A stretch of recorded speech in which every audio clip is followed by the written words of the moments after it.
உடனே வழி தமிழானியர்களுக்கு வணக்கம். நான் உங்க கோமதி பேசிட்டு இருக்கேன். இப்போ சமீபத்தில் வந்துட்டு அரசியல் களத்தில் நடக்கிற எல்லா விஷயங்களையும் ரொம்ப தெளிவாக பேசிட்டு இருக்கோம். அந்த வரிசையில் நம்ம கூட பேசுறதுக்கு வருண் ப்ரோ அவர்கள் இருக்காங்க. வணக்கம் ப்ரோ.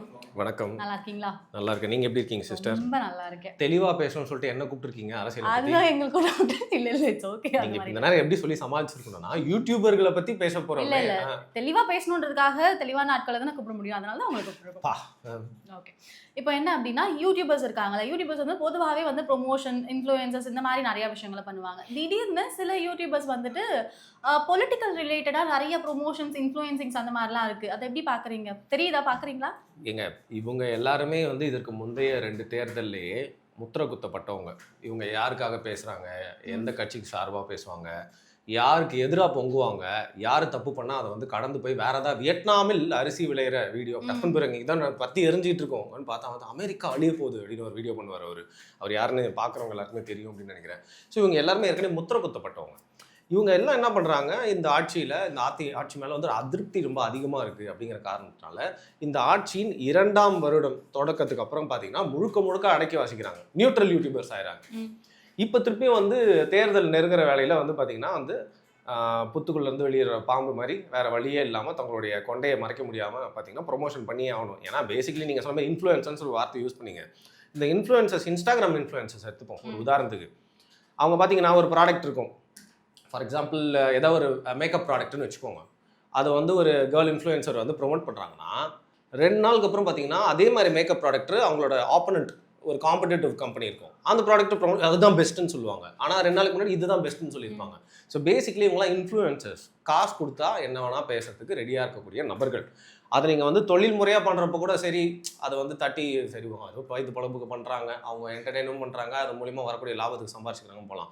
ஆனால் நீங்கள் இன்ஃப்ளூயன்சர்னு சொல்லப்படுற இந்த மாதிரி யூடியூபர்ஸ்லாம் என்ன பண்ணுறாங்க அப்படின்னு பார்த்தீங்கன்னா நாட்டை அடித்து அதாவது கொள்ளடிச்சிட்டு ஒரு 5 வருஷமாக வந்து பார்த்திங்கன்னா பொதுமக்கள் மட்டும் இல்லாமல் திமுகவுக்கு ஓட்டு போட்டவங்களோட அதிருப்தியில் வந்து பார்த்திங்கன்னா கொந்தளிச்சிட்டு இருக்கிறப்போ நீங்கள் அதை அமைதி பண்ணி எல்லாருடைய மனசையும் மாற்றி எல்லாரையும் ஏமாற்றி திருப்பியும் வந்து அந்த கட்சிக்கே வந்து ஓட்டு போட வைக்கிறதுக்காக பயன்படுத்தப்படுகிறீர்கள்.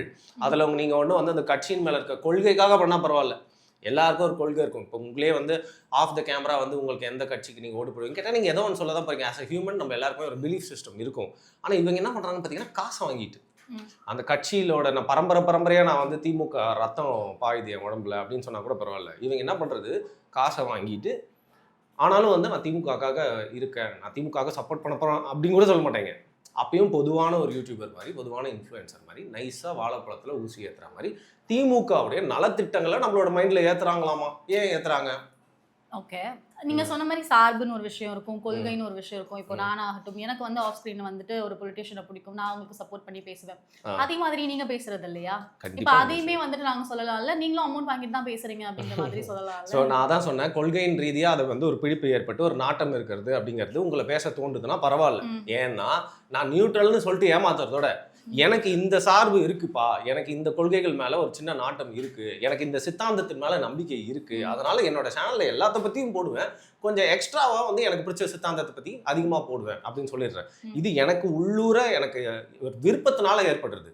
ஆனால் நான் எந்த கட்சிக்கிட்ட இருந்து காசு வாங்கிட்டு பேசினேன் அப்படின்னா அது எந்த கட்சியாக இருந்தாலும் எனக்கு பிடிச்ச கட்சிக்கிட்ட இருந்தே காசு வாங்கிட்டு நான் பேசினா அது தவறுன்னு சொல்லுவேன். நான் நியூட்ரலாக பேசுறதுன்றது எதை வச்சு அவங்க வந்து நியூட்ரலாக பேசுகிறாங்க? இப்போ நியூட்ரலாக பேசுறதுனா நான் எதை சொல்ல வரேன்னா, இப்போ எனக்கு ஒரு சித்தாந்தம் பிடிக்கும்ல, அந்த சித்தாந்தத்தை பின்பற்றக்கூடிய இல்லை பின்பற்றதா சொல்லப்படுற ஒரு கட்சி இருக்குன்னு வச்சுக்கோங்களேன். அவங்க கேவலமாக அதை ஒரு விஷயம் பண்ணுறாங்க. இப்போ அந்த கட்சியில ஐடி விங்கில் சில ஆளுங்கலாம் இருப்பாங்க, இல்லை நிர்வாகத்தில் பொறுப்பில் சில பேர் இருப்பாங்க. அவங்க என்ன பண்ணுவாங்க, வேற வழி இல்லை, கூலிக்கு மாரடிச்சு ஆகணும், முட்டு கொடுத்தே ஆகணும். அதனால அந்த கட்சியின் தலைவன் ஏதாவது தப்பு பண்ணால் கூட, இல்லை அவர் ஏதாவது வந்து தவறான பாதையில் போறாரு, இல்லை தெரியாமல் தவறான ஒரு விஷயம் பண்ணிட்டாருன்னா கூட சுட்டி கூட காட்ட மாட்டாங்க. நம்ம நியூட்ரல் அப்படி நியூட்ரலுக்கான உதாரணம் என்ன அப்படின்னு பார்த்தீங்கன்னா, அந்த நேரத்தில் நம்மளுக்கு சார்புடைய சித்தாந்தத்தை ஃபாலோ பண்ணுற ஒரு கட்சியில் யாராவது தப்பு செஞ்சாங்கன்னா அதையும் சுட்டி காட்டணும். இதனால நீங்கள் சார்ந்திருக்கிற ஆட்களே உங்களை வந்து கடிச்சு வைப்பாங்க, உங்களை துரோகின்னு சொல்லுவாங்க. ஆனால் அதெல்லாம் நீங்கள் வந்து கண்டுக்கவே கூடாது. ஏன்னா நாளைக்கு நீங்கள் ஆளுங்கட்சி பேசுகிற ஒரு விஷயம் ஏதாவது தப்பாக இருக்குன்னா அதை பற்றியும் பேச போகிறீங்க. உன்னோட நியூட்ராலிட்டியை நீங்கள் நிரூபிக்க வேண்டியது உங்களோட மனசாட்சிக்கு மட்டும்தான். அதை நீங்கள் அங்கே நிரூபிக்க ஆரம்பித்தா மக்களுக்கு ஈஸியாக தெரிய ஆரம்பிச்சிடும். இவன் இப்படி தான் எல்லாத்த பற்றியும் பேசுவான் பாரு, பாரபட்சம் இல்லாமல் அவன் சார்பாக இருக்கிற ஒரு விஷயத்த நம்பிக்கையும் சார்ந்த கூட வந்து பேசுகிறான் அவன் அப்படின்னு சொல்லிட்டு. இப்போ ஒரு மத நம்பிக்கை ஒருத்தருக்கு இருக்குன்னு வச்சுக்கோங்களேன், அந்த மதத்தை சார்ந்தவராக இருக்காரு, அந்த மதத்தை சேர்ந்த சில பேர் வந்து ஒரு மத பயங்கரவாதத்தை பரப்புறாங்க அப்படின்னா முதல்ல அந்த மதத்தில் இருக்கிறவர் தான் வந்து பேசணும். அப்பதான் மக்களுக்கு நம்பகத்தன்மை ஏற்படும். இல்லைன்னா அந்த சித்தா அந்த மதம் எதுவாக இருந்தாலும் சரி, இல்லை சாதியாக இருக்கலாம், ஒரு கூட்டமாக இருக்கலாம், இவன் இந்த சாதிக்கு தான் ஏன் பேசுவான், இவன் இந்த மதத்துக்கு தான் வந்து முட்டு கொடுத்துட்டே இருப்பான், இவன் இந்த கட்சிக்காக வந்து பார்த்தீங்கன்னா வந்து நாய் மாதிரி வந்து குலைச்சிட்டே இருப்பான் அப்படின்ற மாதிரி ஒரு பேர் ஏற்பட்டுரும். அதை தான் நான் நியூட்ராலிட்டியாக பார்க்குறேன். உங்களுக்கு புரியுது? நான் வந்து உங்களுக்கு எக்ஸ்பிளைன் பண்ணிட்டேன் நான் கரெக்டாக. ஓகே. இப்போ மதன் கௌரி ஆகட்டும், இல்லை வந்துட்டு ஆக்டர் சதீஷ் மதன் கௌரி அவரோட ஃபேன் நான், பேரை தப்பாக உச்சரிக்காதீங்க. ஓ மதன் கௌரி ஆகட்டும், இல்லை ஆக்டர் சதீஷ் ஆகட்டும், அண்ட் தென் வந்துட்டு இர்ஃபான் ஆகட்டும். இர்ஃபான் வந்து இதுக்கு முன்னாடியே நிறைய பிரச்சனை வந்துட்டு பண்ணியிருக்காரு. ஆஸ் வெல் லைக் அவரோட பர்சனல் இஷ்யூஸுமே நிறைய ப்ராப்ளம் ஆயிருக்கு. அண்ட் தென் இவருமே அதை தானே பண்றாரு, உதயநிதி கூட இன்டர்வியூஸ், அண்ட் தென் கனிமொழி அவங்க கூட நிறைய விஷயம். மதன் கௌரியை சொல்றீங்களா நீங்க? இர்ஃபான் சொல்றேன். இர்ஃபான், ஆமா ஆமா, பாத்தீங்கல்ல வீடியோஸ். சோ இந்த மாதிரி விஷயங்களை அவங்களே பண்றாங்கல்ல. It's not like set of groups அப்படின்னு இல்லை, நிறைய இன்ஃப்ளூயன்சர் பண்றாங்கன்னு சொல்றேன். இப்போ மதன் கௌரி மட்டும் அதை பண்றது கிடையாதுன்னு சொல்றேன். நிறைய இன்ஃப்ளூயன்சர்ஸ் நிறைய பண்ணிட்டு நம்ம அவர்ல இருந்து இப்போ ஏன் இது அவர்ல இருந்து ஆரம்பிச்சோம் நம்ம அப்படின்னா, ட்விட்டர்ல ரீசெண்டா நீங்க பார்த்திருப்பீங்க, அது என்ன உங்கள் வீட்டில் முதல்வரா, உங்க வீடு உங்களுடன் ஸ்டாலின். நம்ம அதை ஞாபகம் வச்சுக்கணும். அவங்க தான் காசு வாங்கிட்டு பண்றாங்க, அவங்க தான் மனப்பாடம் பண்ணி சொல்லணும். எனக்கு வந்து டப்புன்னு மறந்துடுது. ஸோ ரீசெண்டா அந்த கொள்கையை பத்தி, அந்த திட்டத்தை பத்தி வந்து விவரிக்கும் விதமா அது எவ்வளவு சரியா இருக்கு, அது வந்து ப்ராக்டிக்கலா எப்படி வந்து செயல்படுத்திட்டு இருக்காங்கன்னு சொல்லிட்டு சார் போயிட்டு வந்து ஒரே இடத்துல நின்று பேசுறவர் பிளாகராகவே மாறிட்டாரு, இறங்கி பண்றாரு. அதனால நம்ம அவர்ல இருந்து ஆரம்பிச்சோம்.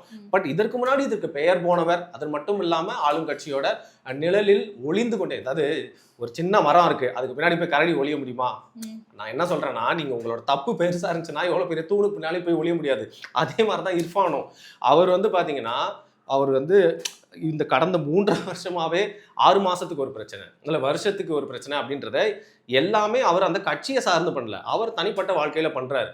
மக்கள் ரீசெண்டா என்ன சொன்னாங்க, அந்த நிக்கிதா, தமிழ்நாட்டிலே 2 பேர் தான் ரொம்ப பவர்ஃபுல்லு. ஒன்று அஜித்குமார் வழக்கில் வந்து கைது செய்ய முடியாத நிக்கிதா, இன்னொன்று பல தப்புகளை செஞ்சுட்டு இன்னும் தெரிஞ்சிட்டு இருக்க இர்ஃபான் அப்படின்னு சொல்ற அளவுக்கு அது ஒரு மீன் கண்டென்ட்டாவே மாறிடுச்சு. இப்போ மதன் கௌரியாவது என்ன பண்றாரு, இப்போ வந்து ஒரு ஹாஃப் பேக்டு கண்டென்ட் சொல்றான்ற ஒரு குற்றச்சாட்டு, அவர் வந்து ஒரு ரகசிய ஒப்பி அது வெளிப்படுத்த குற்றச்சாட்டு. ஆனால் இர்ஃபான் அதையும் தாண்டி வந்து பார்த்தீங்கன்னா வந்து அவர் யாருமே கட்டுப்படுத்த முடியாது. அது மட்டும் இல்லாமல் அவர் சிறுபான்மை சமூகத்தை சேர்ந்தவராக இருக்கிறதுனால திமுக அவரை வச்சு ஒரு மைலேஜ் கிரியேட் பண்ணுன்னு பார்க்குறாங்க. ஒரு முஸ்லீம் கம்யூனிட்டியில் வர யூடியூபர் ப்ளஸ் மில்லியன் கணக்கில் சப்ஸ்கிரைபர்ஸ் வச்சிருக்கான், அவனை வந்து அப்படியே நம்மால் மாதிரி காட்டிக்கிட்டு அவனோட ஃபாலோவர்ஸும் நம்மளோட ஓட்டர்ஸாக மாறிடுவாங்க அவங்க நினைக்கிறாங்க. இவர் பின்னால் அதை எப்படி பயன்படுத்திக்கிறாரு அப்படின்னு பார்த்தீங்கன்னா, இல்லை அந்த கட்சியை சார்ந்தாங்க அப்படி காக்குறாங்க. 2 மூலியமாக வச்சுக்கலாம். அவர் பண்ண சின்ன தப்புலேருந்து பெரிய தப்பு வரைக்கும் எதுக்குமே அவர் வந்து தண்டிக்கவே படலை, லைட்டாக கிள்ளி கண்டிக்கப்பட்டிருக்காரு தவிர தண்டிக்கவே படல. அவருக்கு ஒரு நியாயம், மக்களுக்கு ஒரு நியாயம் அப்படின்னு தான் இருக்கு. ஆக்சிடென்ட் பண்ணிருக்காரு, அதோட அதிகபட்ச தண்டனை எதுவா இருக்குன்னா ஒரு ஃபைனா இருக்கு, அவ்வளவுதான். அதுக்கப்புறம் இன்னொரு விஷயம் பண்ணாரு, பல பேரை வந்து இன்னைக்கு பெண் குழந்தைகள், இன்னைக்கு மாடர்ன் சொசைட்டிலையும் பார்த்தீங்கன்னா பெண் குழந்தை பிறக்கக்கூடாது, நீங்கள் ஒரு பெண்ணாக இருக்கிறனால அந்த பயஸ்டாக எப்படி வீட்டில் அப்பா அம்மா பேசுவாங்க அப்படிங்கிறது தெரியும். அது ஒரு ஆண் குழந்தை ஒரு பெண் குழந்தை இருக்கப்போ எந்த அளவுக்கு ஒரு பாகுபாடு இருக்கும் அப்படிங்கிறத வந்து ஒருவேளை நீங்கள் சிப்ளிங்ஸ் கூட பிறந்தீங்கன்னா நீங்கள் பார்த்துருப்பீங்க. பட் ஒரு பெண்ணாக நீங்கள் என்னோட அதிகமாக அதை உணர்வீங்க. அப்படி இருக்கிறப்போ நீங்கள் எவ்வளோ பேரை வந்து இன்டெரக்டாக போயிட்டு அது ஆனா பெண்ணான் சிசுலேயே வந்து கண்டறிகிற அந்த சோதனையை நடத்தணுன்றதை நீ வந்து தூண்டியிருக்க. அவரும் இன்ஃப்ளூயன்சர் தானே, பட் பேட் இன்ஃப்ளூயன்சர். அது ரொம்ப பெரிய தப்பா நான் வந்து பார்க்குறேன். அது எல்லாத்துக்குமே அவருக்கு வந்து பார்த்தீங்கன்னா வந்து டேக் இட் ஃபார் கிராண்டடா அவர் வந்து அமிச்சிட்டாங்க. ஸோ அவரை திமுக கைக்குள்ள போட பார்க்குது. அதை பாருங்க, இர்ஃபான்லாம் நம்மளுன்னு இர்ஃபானு அது பாருங்க, நான் திமுக ஆடுன்னு சொல்லிட்டு வந்து தப்பிக்கிறாரு. இப்போ நான் உனக்கு இவ்வளோ நாள் விட்டேன்ல, திருப்பி வா எனக்கு வேலை செய், ஃபீஸா நீ எனக்கு என்ன திருப்பியும் கொடுக்கணும் அப்படின்னு பார்த்தீங்கன்னா, அது நோ லஞ்ச் இஸ் ஃப்ரீன்னு சொல்கிற மாதிரி திருப்பியும் எங்களுக்கு நீ ஹெல்ப் பண்ணு. எங்கள் எலெக்ஷன் வருது, எங்களை வந்து நீ வந்து பார்த்தீங்கன்னா வந்து உன்னோட வீடியோஸில் வந்து எங்களை இன்கார்பரேட் பண்ணணும், நம்மளோட திட்டத்தை பற்றி அவரும் கொஞ்ச நாள் முன்னாடி பேசினாருன்னு நினைக்கிறேன். அவரும் டக்குன்னு பார்த்தீங்கன்னா நடுவுலேன்னு காட்டிக்கிறதுக்காக அதிமுகவோட ஏதாவது அம்மா மெஸ்ஸில் போய் சாப்பிடுவார். அப்பா இது வந்து ஏழை எளியவர்கள் சாப்பிட்றக்கா கொஞ்சோண்டு பண்ணி வச்சிருக்கோம், நீ வழக்கமாக போயிட்டு நல்லா சாப்பிட்டுட்டு நல்லா திருப்தியாக ரிவ்யூ பண்ணுப்பா அப்படின்னு சொல்லிட்டு வந்து அமுச்சு விட்டாங்க. ஸோ அவங்க அந்த என்ன சொல்கிறது, எக்ஸ்சேஞ்ச் பண்ணிக்கிறாங்க மாற்றி மாற்றி. இப்போ திமுகவும் அவர்கிட்ட இருந்து ஒரு உதவி எதிர்பார்க்குது, இவர் மட்டும் இல்லை. அது வந்து ஆனால் நீங்கள் வந்து ஏன் ஒரு பொதுவான நபராக காட்டிக்கிறீங்க, ஏன் நல்ல மாதிரி நடிக்கிறீங்க? நல்ல மாதிரி நடிச்சதுனால தான் வந்து பார்த்தீங்கன்னா நல்லவனாக இருந்தால் இல்லை கெட்டவனாக இருந்தால் ஒன்றும் பரவாயில்ல, ரொம்ப நாள் அப்படியே இருந்தலாம். நீங்கள் உண்மை ஒரு நாள் வெளில வரும் அப்படிங்கிறது உங்களோட பணத்திமிரு தான். பார்த்தீங்கன்னா அந்த ரம்ஜான் அன்னைக்கு நீங்கள் எல்லாருக்குமே போயிட்டு கிவ்அவே கொடுக்குறப்போ உங்களுக்கு திமிரு வருது. அதே மாதிரி நீங்கள் வந்து ஒரு உப்பியாக இருக்கிறீங்க, அதுவும் காசு வாங்கிட்டு நீங்கள் அந்த கட்சிக்கு வந்து செயல்படுறீங்க அப்படிங்கிறத நீங்கள் ரொம்ப நாள் உங்கள் நட்பின் பேரில் நீங்கள் மாற்றி மாற்றி பேசிக்கலாம். இப்போது திமுகக்காகவே பேசக்கூடிய பேச்சாளர்கள் நியூஸ் விவாதங்களில் வருவாங்க, அந்த கட்சியை சார்ந்தவங்க, கொள்கை பரப்புச்செயலாளங்க, அவங்களெல்லாம் நம்ம வந்து தப்பு சொல்ல, அவங்க அந்த கட்சிக்காக தான் பேசுவாங்க, நம்ம எதிர்கட்சிக்காக பேச முடியும். நீ தானே பொதுவான இன்ஃப்ளூயன்ஸ் மாதிரி உன்னை காட்டிக்கிற. அதனால தான் அந்த அம்மா உணவகத்தை எடுத்தேன். எதுக்கு நீ சம்மந்தமே இல்லாமல் போயிட்டு நீ வந்து இவ்வளோ நாளுக்கு அப்புறம் அம்மா உணவகத்தை வந்து பண்ணால் நியூட்ரலாக உன்னை வந்து காட்டிக்கிறோம். இன்னைக்கு ஆஸ் அ வியூவர்ஷிப்பாக பார்த்தீங்கன்னா அவருக்கு எவ்வளோ குறைஞ்சிருக்கு நீங்கள் போய் பாருங்கள். நான் சொல்லலை, நீங்கள் அப்படியே இந்த வீடியோ பாஸ் பண்ணிட்டு நீங்கள் போய் பாருங்கள். ஒரு 6 மாதத்துக்கு முன்னாடி அவரோட வியூஸ் எவ்வளோ போயிட்டு இருந்து இப்போ எவ்வளோ. ஏன்னா மக்களுக்கு வந்து ஒரு பாயிண்ட் ஆஃப் டைமில் ஒரு கேரக்டர் வந்து அவங்க மைண்டில் உடஞ்சிச்சு. ஏன்னா அவர் ஏன் திரும்ப கொண்டாடினாங்க, ஒரு சாதாரண ஒரு குடும்பத்துலேருந்து வந்தாங்க, ரோட்டில் போயிட்டு உழைச்சி பண்ணாப்புல. இர்ஃபான் வந்து நிறைய பேர் சொல்லுவாங்க சாப்பிட்டு இதெல்லாம் ஒரு வேலையாண்டே, அது பிளாகிங்கிறதும் ஒரு வேலை தான். அதுக்காக தெருவாக போயிட்டு எவ்வளோ உழைச்சி அவரே கேமரா நிறைய பண்ணுவார், அவரே எடிட் பண்ணுவார். அதெல்லாம் நம்ம கேள்விப்பட்டிருக்கோம். அதனால சொல்கிறேன், அவரோட ஹம்பிள் பிகினிங்ஸ் நம்ம வந்து பார்த்துருக்கோம். அந்த பையன் வளர்ந்து வரான், கமல் அவரோட பேர் சொல்கிறாரு, அடுத்த படிக்கு போகிறான் அப்படின்றப்போ அவனை ரிலேட் பண்ணிட்டு நம்மள மாதிரி ஒரு குடும்பத்துலேருந்து ஒரு பையன் வெளில வரான் அப்படின்னு சொல்லிட்டு அவனை செலிப்ரேட் பண்ணுறாங்க. அதே மக்கள் தான் உங்களுடைய பணத்திமிரையும் உங்களோட ஒரு தலைப்பட்சமான சார்பையும் வந்து ஈஸியாக கண்டுபிடிச்சிருவாங்க. எல்லா மைண்டும் சேர்த்து கலெக்டிவ் கான்ஷியஸ்லாம் ஒன்று பார்த்துட்டு இருக்கேன். இன்ட்ராக்டிவ் மீடியம் கீழே வந்து கமெண்ட் பண்ணுறோம் உன்னை பற்றி என்ன நினைக்கிறானோ, டிவி மாதிரி இல்லை பார்த்துட்டு அப்படியே பேன் போகிறதுக்கு. அதில் இர்ஃபானோடைய அந்த கேரக்டர் மட்டும் இல்லாமல் ஒரு டிஎம்கே சார்பாக இருக்கிறது எல்லாருக்குமே தெரிஞ்சு இன்றைக்கி அவரோட வியூவர்ஷிப் குறைஞ்சதுக்கே மெயின் ரீசனாக தான். இன்னைக்கு முன்னை விட இர்ஃபான் வந்து திமுகவுக்கு ஒரு கம்மியாதான ஒரு அசட்டாக தான் இருக்காரு. ஏன்னா அன்னைக்கு வந்து ஒரு பெரிய வைடர் ஆடியன்ஸ் இருந்துச்சு, இன்னைக்கு அவர் மேலே நெகட்டிவ் ஷேட் வந்துச்சு, ஹேட்ரடும் அதிகமாக வந்துச்சு. அந்த வகையில் வந்து பார்த்தீங்கன்னா இன்னும் பல புது இன்ஃப்ளூயன்சர்களை அவங்க பேசிட்டு தான் இருக்காங்க. ஆஸ் வி ஆர் ஸ்பீக்கிங் அவங்கள வந்து அந்த பேனா நிறுவனம்னு சொல்லுவாங்களா, அதன் மூலியமா மட்டும் இல்லாமல் அவங்களுக்கு மீடியாவில் இருக்கக்கூடிய லிங்க்ஸ், ப்ரொடக்ஷன் ஹவுஸ் அதெல்லாம் வச்சு சில நேரத்தில் சில நடிகர்களே சார்பாக பேச வைக்கிறாங்க. நான் ஆக்சுவலாக இந்த வீடியோவில் கமெண்ட்டில் கூட நான் லிங்க் பண்ணுறேன், அந்த நடிகர்களோட ட்வீட்லாம் பாருங்கள், அப்படியே திமுக சப்போர்ட் பண்ணி போட்டிருப்பாங்க. இந்த மாதிரி புது இன்ஃப்ளூயன்சர்ஸும் அவங்க வந்து ரெக்ரூட் பண்ணிட்டு இருக்காங்க. இவங்க எல்லாருமே போக போக வெளில வருவாங்க. இப்போ ஒருத்தர் வெளில வந்துட்டார்ல, நீங்கள் வேணா பாருங்க, ஆஸ் மந்த்ஸ் கோஸ் பை எவ்வளோ பேர் திமுக போய் போகிறாங்க. ஆஸ் அ இன்ஃப்ளூயன்சரா, ஓகே, ஆஸ் அ யூடியூபரா நீங்கள் வந்துட்டு மக்களுக்கு சொல்கிற ஒரு விஷயம் இருக்குல்ல, லைக் பொலிட்டிஷியன்ஸாக இருக்கட்டும் இல்லை மற்ற விஷயங்களாகட்டும், எல்லாத்துக்கும் இன்ஃப்ளூயன்ஸ் ஆகக்கூடாது இல்லை. பீப்புள் ஆர் இன்ஃப்ளூயன்சிங் அஸ் அப்படின்னா எல்லாத்துக்கும் நம்ம இன்ஃப்ளூயன்ஸ் ஆகணும்னு அவசியம் கிடையாது. அப்படி ஒரு மக்களுக்கு ஒரு விஷயம் சொல்கிறதா இதை சொல்லுங்கள். இப்போ எனக்கே நான் சொல்லிக்கிறேன், எனக்கு நான் அடிக்கடி சொல்கிற விஷயம் தான், மக்களுக்கு வந்து நான் சொல்லணும்னு இல்லை, நான் ஷேர் பண்ணிக்கிறேன். நான் பெரிய அறிவாளி அப்படின்னு நினச்சாலும் மக்களுக்கு நான் சொல்லும் நிலையில் இருக்கிறேன். அதாவது மக்களே அப்படின்னு சொல்லலாம். நான் தப்பாக பண்ணி பட்டு தெரிஞ்சுக்கிற ஒரு விஷயத்த நான் உங்க கூட ஷேர் பண்ணிக்கிறேமா. ஒரு பெரிய ரைட்டப் ஒன்று பார்த்தேன், அதில் வந்து சொல்லியிருந்தாரு, அரசியல் முக்கியம்தான், ஆனால் எந்த ஒரு நம்பிக்கையாக இருந்தாலும் அரசியல்னாலும் அது ரொம்ப எக்ஸ்ட்ரீமில் போயிட்டு அந்த அரசியலை பற்றி நீ யோசிச்சுட்டு இருந்தேன்னு வச்சுக்கோங்க, நீ பண்ணுற எல்லா விஷயமும், அதுவும் நீ கிரியேட்டிவ் கான்டென்ட் பண்ணக்கூடிய ஒரு பெர்ஃபார்மராக இருக்கனா முழுக்க அந்த அரசியல் வெறியில் அந்த கட்சி அந்த சித்தாந்தத்தை சார்ந்தே நீ பேசிட்டு இருப்ப. அப்புறம் நீ மக்கள் கிட்ட இருந்து ரொம்ப விடுபட்டு போயிடுவேன், நீ ரொம்ப தள்ளி போயிட்ட மாதிரி ஆயிடும். அப்புறம் நீ பேசுகிற விஷயங்கள், பண்ணுற விஷயங்கள், அதோட ரிசல்ட் எல்லாமே வந்து உன்னுடைய சார்பு நம்பிக்கையின் பேர்லேயே வரக்கூடிய ஒரு அவுட்புட்டாக இருக்கும். அது நீ கொஞ்ச நாள் வந்து தள்ளி நின்று பார்த்தோன்னா உனக்கே அது பிடிக்காது. அதனால் நான் என்ன சொன்னேன், எனக்கும் ஒரு அரசியல் இருக்குது, வருண் உனக்கே ஒரு அரசியல் இருக்குடா, அதில் வந்து வெறியாக இருக்காத, அது போய் முட்டு கொடுக்காத, மேலே போய் தேய்ச்சிக்காத, கொஞ்சம் வந்து நியூட்ரலாக இரு, ஜாலியான கண்டென்ட் பாரு, ஜாலியான விஷயங்களை பாரு.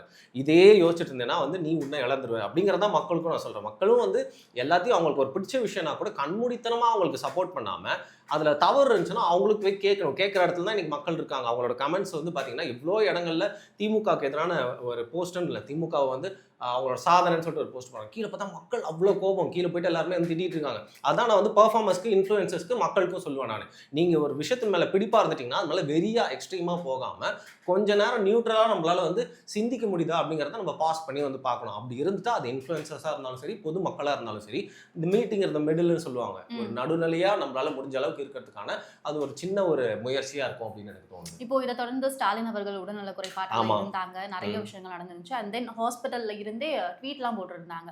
இப்போ அதை தொடர்ந்து ஒரு வீடியோ கிளிப் ஒன்று இது பண்ணியிருக்காங்க. அந்த வீடியோ கிளிப்பை வந்து the camera is focusing on his அப்ப என்ன தோணுது அப்படின்னா, இதுதான் ஃபோக்கஸ் பண்றீங்களா, லைக் இதுதான் உங்களுக்கு தேவையா அப்படின்ற மாதிரி மறுபடியும் அனுதாபம் அப்படின்ற ஒரு கேள்வி வருது இல்ல. ஓகே, நீங்க சர்க்கார் படம் பார்த்துருக்கீங்களா? சர்க்கார் படத்தில் வந்து அதில் வந்து விஜய் அப்படின்னா சரத்குமார் பொண்ணு நடிச்சிருப்பாங்களே, வரலட்சுமி, அவங்க வந்து ஒரு கேரக்டர் வந்து முதல்வராக இருப்பாங்க. ஓகேவா, அவங்க முதல்வரோட பொண்ணாக இருப்பாங்க அப்படின்னு நினைக்கிறேன். அவங்க வந்து ஒரு கிரிட்டிக்கலான பேர் கெட்டு போயிடும். அந்த நேரத்தில் தேர்தலில் ஜெயிக்கணும்னு சொல்லிட்டு ஒரு விஷயம் வந்து பண்ணுவாங்க. அந்த மாதிரின்னு சொல்ல, அது சும்மா ஏன்னா ஒரு ட்ராமா ஒரு கிரியேட் பண்ணி மக்கள்கிட்ட வந்து சிம்பத்திசி. பேசிக்கலி நம்ம என்ன தான் எஜுகேட்டட் பீப்புள், தமிழ்நாடு ஒரு முற்போக்கு மாநிலமாக இருந்தாலும் வந்து பார்த்திங்கன்னா இன்னும் நம்ம சென்டிமெண்டல் பீப்புள் தான். நம்மளை எவனா சிரிக்க வச்சுட்டானா போதும், அவனை கூப்பிட்டு அப்படியே நம்ம வீட்டில் சாப்பாடு போகணும்னு நினைப்போம், ஒரு ஃபோட்டோ எடுத்துக்கணும்னு நினைப்போம். யாராவது பார்த்து ரசிச்சிட்டோன்னா அவங்கள வந்து தலைவா அப்படின்னு சொல்லி கூப்பிட்றதுக்கு வந்து ரெடியாக இருக்கும். அந்த மாதிரி ரொம்ப சென்டிமெண்டல் இடியட்ஸ்னு சொல்ல மாட்டேன், பட் ரொம்ப சென்டிமெண்டல் பீப்புள் அப்படின்னு சொல்லலாம். அப்படி இருக்கிறப்போ நம்மளோட சென்டிமெண்ட்டை பயன்படுத்தி இவங்க மேலே இருக்க ஹேட்டை முடிஞ்ச அளவுக்கு எப்படி டேமேஜ் கண்ட்ரோல் பண்ணலாம் அப்படிங்கிறத மாதிரி பண்ணிட்டு இருக்காங்க. இந்த நேரத்தில் முதல்வர் வந்து அவர் பார்க்கறதுக்கு ஹெல்த்தியாக தான் இருக்கார், நம்ம ஒன்றும் மருத்துவர் இல்லை.